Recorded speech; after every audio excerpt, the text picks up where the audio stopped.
line, and the Dallas Cowboys never really able to find some consistency to control the night in Sunday Night Football. The Minnesota Vikings come in, they trap and take over their trap, 34-26 the final in AT&T Stadium. And we're breaking it all down here on Cowboys Flashback, and it was a typical another week for this Dallas Cowboys offense, this offensive rhythm, playing behind the sticks and not able to really flash consistent moments. And they allowed a aggressive Minnesota Vikings defensive front pretty much just take control, right? We talk about dictating the tone and how they left settling for field goals and pretty much no points on the board. And how about this Dallas defense who had made strides from the offseason and from this bye week?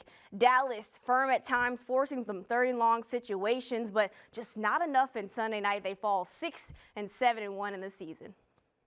Third down. Calvin, you go 2-12 on third down. I thought they did a good job with their blitz packages. They had us confused a little bit. That starts with me. Got to do a better job with that. Give Coach Flores and his staff some credit. But it comes down to third down. Now, we were pretty good on third down, or fourth down.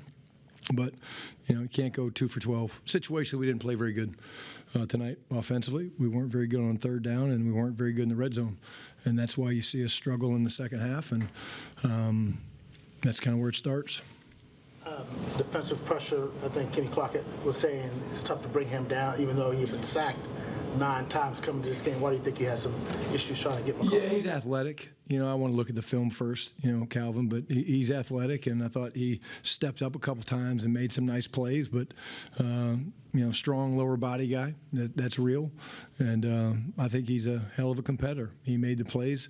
I think that's a big thing for us tonight is we didn't make the critical plays when we needed to. And when you look back on this game, I feel like we kind of let one slip away because there were some good moments, and unfortunately we did it at an inopportune time. Clarence said DLLS Cowboys. What were they doing to take Pickens away? Yeah, again, a lot of cover two. A lot of different technique things. They change their coverage up a lot. But again, there was a plan to try to limit our explosives, and I think he had 6 targets and only three catches, and that's not enough. And that starts with me and the offensive staff. We got to find ways to get him the ball better. You were very aggressive in the first half, certainly the fake field goal, and I think 2 or 3 other fourth down conversions. Third quarter, I think you're up 23-17, and you try to 59-yard field goal rather than try to pin them deep. Do you second guess that? Or no. I actually said it in there, Clarence. Again, we're spoiled with Brandon Aubrey. You know what I'm saying? What a great player. But no. Felt really good about it. He's such a great player. I had no question in my mind he was going to make it, and I feel good about that decision. Brian Todd with ESPN. You said you guys were confused a little bit of their pressure looks. What confused you? Was it new stuff that they were throwing at you tonight? It was a lot of all up looks, and then they were checking out of it, and they did a good job. And that's what we talked about this week with you guys, like that veteran defense. And that system is very difficult, and they executed tonight, and we didn't. You look at the big picture now of where you guys are. What's the goal, I guess, with 3 games to go? Yeah, the goal is to wake up tomorrow. We'll watch the film tonight. Wake up tomorrow, coach these guys up, and we're going to control what we can control. And disappointing. We didn't find a way to win this game. I knew this would be a game like that. I wasn't surprised by that. Kevin's a great coach. Brian's a great coach, and unfortunately, this game came down to the fact of our inability really in the red zone and some of the situational stuff. We weren't very good on defense on fourth down. We forced, I think, 3 fourth downs, and they converted a bunch of those. And at the end of the day, when you play, a team like this, you got to be, really on top of your situational stuff, and we weren't. Yeah, third down woes, red zone woes. They were only scored 2 touchdowns on 2 of their 10 possessions. So offensively, not really able to get some things going. But you talk about the defensive side of the ball. Brian Schottenheimer making a good point. There was not really much aggressiveness. That's up next here on Cowboys Flashback. Dallas Cowboys Flashback, powered by Reliant, is brought to you by AT&T. Connecting changes everything. And by Reliant, official energy provider of the Dallas Cowboys.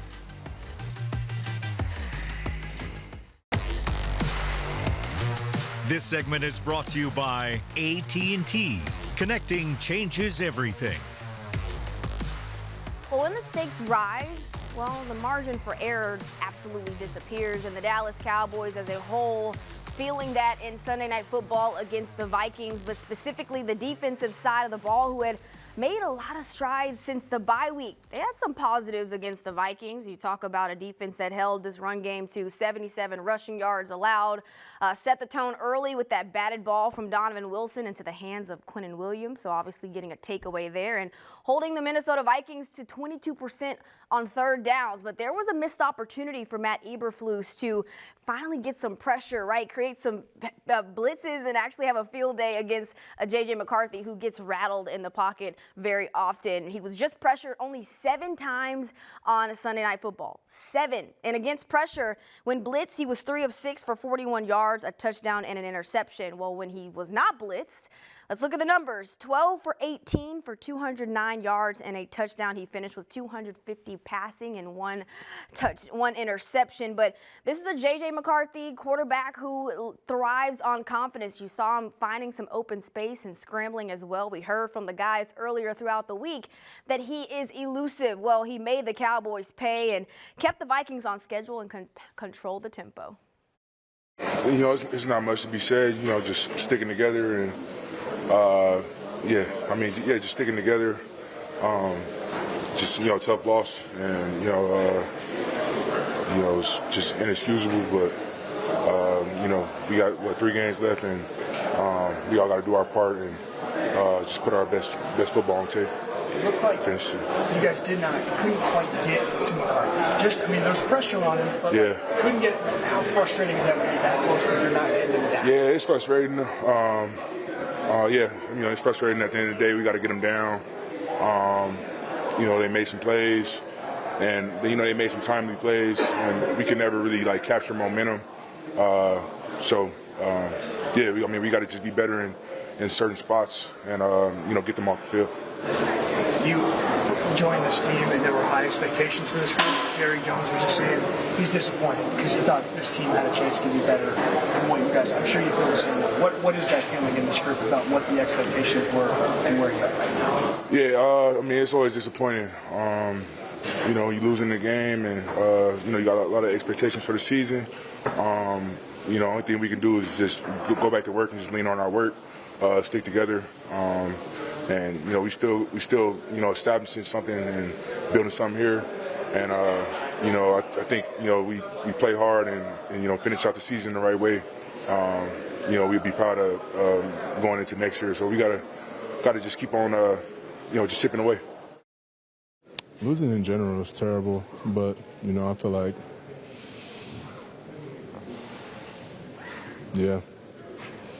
losing in general just sucks, bro. On the line tonight, just what do you think went wrong with not getting stops? I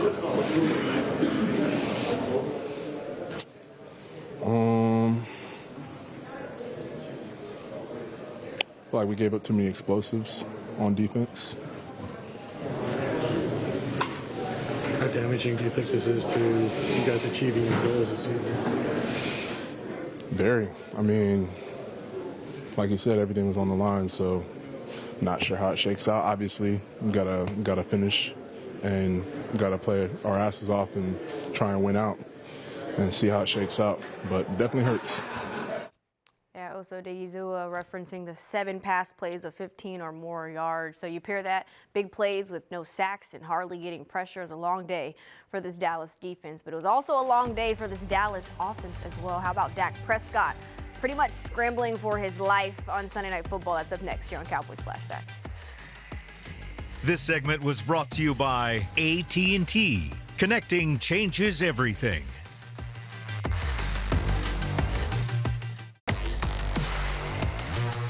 This segment is brought to you by Ashley, the official furniture store of the Dallas Cowboys.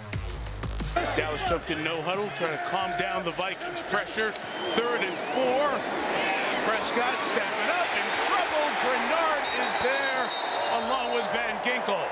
And the edges. Well, it felt like that could have been a turning point for Dallas. 3rd and 4 at the Minnesota 37. And Brian Flores absolutely dials up a pressure and a sack for a loss of 4 for the Dallas Cowboys. That was a crucial drive right there. The Cowboys just down by 1, 24-23 the score at that time. And Javonte Williams on that drive, getting the ball going, moving the sticks a little bit in the run game. But then Dak Prescott, of course, having a force to get the ball out quick, had an interception to George Pickens. And now this Cowboys offense was playing behind the sticks on that drive. Another missed opportunity, but that pretty much sums up the night. The Cowboys able to run the ball well enough through a Javonte Williams and Hunter Lipke, and then on third downs not able to execute. 2 of 12 on third downs, 2 of 5 in the red zone, but ultimately it was all about how they were going to be able to handle this Flores pressure looks and disguises, and they absolutely had no answers for it. Yeah, the zero that we talked about just throughout the week gave it to us a bunch. We didn't have a good enough answer, and when you don't have a good enough answer for that, especially against Flores, you're going to see it again and again. And yeah, that's what happened. They did a great job of the back end, right, playing with vision. So it made it tough to get to the beaters, normal zero beaters when they're playing man, looking at the man, but they're looking at the quarterback. And so, they're going to rally when you throw it underneath, and you don't have time to get it past them. And they did a good job. They kept it on us, and we didn't adjust fast enough or come up with something good enough to scare them out of it. And we saw it the whole game. You talked earlier this week about having to win out to give yourself a chance to make the playoffs. What's the goal now? Does anything change for you guys? No, I mean, we've got to – it's professionals. You're a professional football player. Like, you got to come to work and give your absolute best regardless. Unfortunately, I'm sure the playoffs are out of the picture, but it's about taking pride in who you are as a man, and not only that, in your job and everything that's gotten you to this point. I mean, I know for a lot of guys and just the business of the world, right, like, that's interviews for some people. Like you can't just give up. You can't just stop. You can't just say, "Oh, we're not going to playoffs." Like, it's the National Football League. I just saw a team Thursday night, that's not going to playoffs, beat a good team and knock them out. And so we've got to show up and just do our job. We got to show up and do our job, and that starts throughout the week. And when you get to the game days, it's a celebration of the hard work that you've put in through your preparation. So nothing's going to change for me, and that's going to be my influence as a leader. My message to anybody around me is taking pride in who you are as a man and who you are as a football player, and the job responsibility that you have. And what that entails is giving your best every day. And if you don't, you probably won't be in this league for long. Dak, Todd Archer with ESPN. You leave here after Thanksgiving, beating the Chiefs, and now here you are back under 500. Can you just talk about the range of emotions here in the last how many days that's been? Yeah, I mean, at this point, hard to even go back to those highs. But, yeah, I mean, you beat 2 good teams, beat the 2 Super Bowl teams here, in a matter of, 9 days, something like that. And then, you go on the road and have to play a really good team. And they got the better end of us last week. And, as I said, if we played that game, 10 times, it might be 5-5 or 6-4. Who knows? Who knows which way. That's kind of that matchup last week, and we didn't do the things necessary to win, didn't score in the red zone. And come into this game, and we couldn't get an answer for cover 0, and we didn't score in the red zone. And you add those 2 things together, and you're going to lose by, 8, I guess, at the end of it, by 8. And, yeah, it's unfortunate. It sucks. But it's the reality of the NFL. This shit's hard. Yeah, a lot of frustrations post-game from Dak Prescott and throughout that entire locker room, also from head coach Brian Schottenheimer, as you heard from earlier, but rightfully so, because Dak Prescott was pressured on 51.2% of his dropbacks. That's the highest pressure rate he's faced since week 12 of 2022. So, like I said, a lot of frustrations, and we're going to hear from Ryan Flanoy about his frustrations up next here on Cowboys Flashback. This segment was brought to you by Ashley, the official furniture store of the Dallas Cowboys.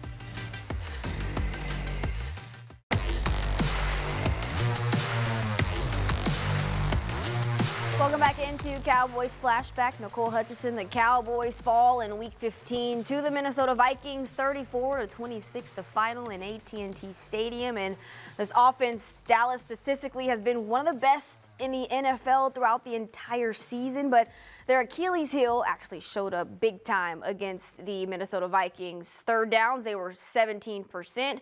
In the red zone, they were held to 40%. This Brian Flores defense just took away the explosive plays where this Dallas Cowboys offense thrives so much in. You talk about CeeDee Lamb, who you look at the stat sheet, had another 100-yard receiving game, but this wide receiver room was kept in check for the most part. George Pickens, 33 yards, and Ryan Flanoy held to 40. Let's hear from Ryan Flanoy post-game. You know, we all want to win. We just gonna keep finishing. You know, we don't give up. So just knowing, even if we don't make the playoffs, we're gonna finish the season out right. Hey Ryan, third downs seem to be a challenge for you guys tonight. What was going on, and how frustrating was that for you guys to not be able to convert at the level that you all normally do convert? Yeah, it was frustrating. They just did a good job on third down. You know, the defense came out hot. They went zero a lot. They made sure to pressure us, and it shows like we got to work on that. We got to fix that.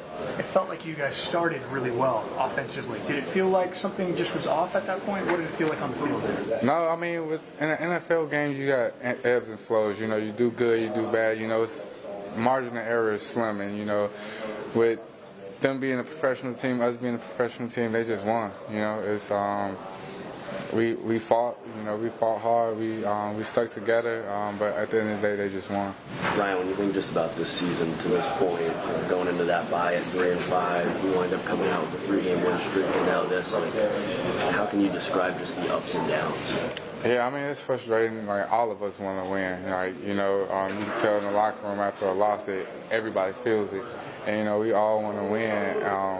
We just got to keep stacking. Like, even if you talk about the playoffs, it's a slim chance, you know. We just got to finish the season out strong. Brian, they've seen a lot of exotic blitzes, and especially on third down and long. How tough was it to get the ball downfield when they were blitzing like that, on third and long especially? I mean, I guess it was tough. I guess it was tough. You know, we ran the routes we was given. There's just a lot of pressure, and they just did a great job of disguising, and then sometimes running out of it. So it was all kind of difficult. It was even hard sometimes with the way they disguised some of their drops too, with guys that, you know, flying up at the line of scrimmage and then dropping in zone. For you guys to read a little bit too. Yeah. Some plays, you know, you expect them to come, and then some plays just know them down the distance, and just knowing the DC Flores, you know, what he liked to do. And we studied that this week, but they did a great job of disguising. Yeah, Brian Flores is one of the better defensive coordinators they faced all season long, and like I mentioned, kept this wide receiver room in check, combined for 73 yards between Ryan Flanoy and George Pickens. But we've got more up after the break. Stick with us. We hear from Tyler Booker up next. To watch more Dallas Cowboys content on your connected TV, download the Cowboys Now app on Amazon Fire, Roku, and Apple TV.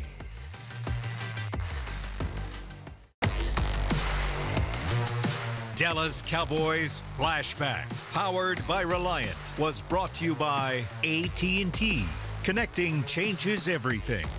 And by Reliant, official energy provider of the Dallas Cowboys. We're back to wrap things up here on Cowboys Flashback. Nicole Hutchison and Dak Prescott was 23 of 38 for 294 yards in Sunday Night Football, spending most of the night under duress, leading to an offense only able to score touchdowns on 2 of their 10 possessions. Let's hear from Tyler Booker post-game. It's always disappointing to lose, but all we can do is the next thing right. You know what I mean? Can't do anything about what just happened.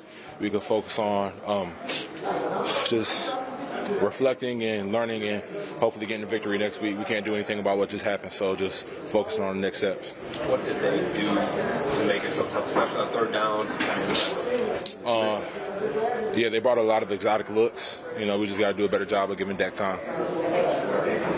Could you talk about where you thought the game might have turned?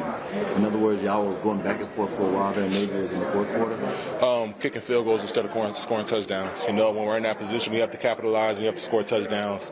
We got to stay ahead of the sticks. There's a lot of things that we have to do in order to have a better result next time out.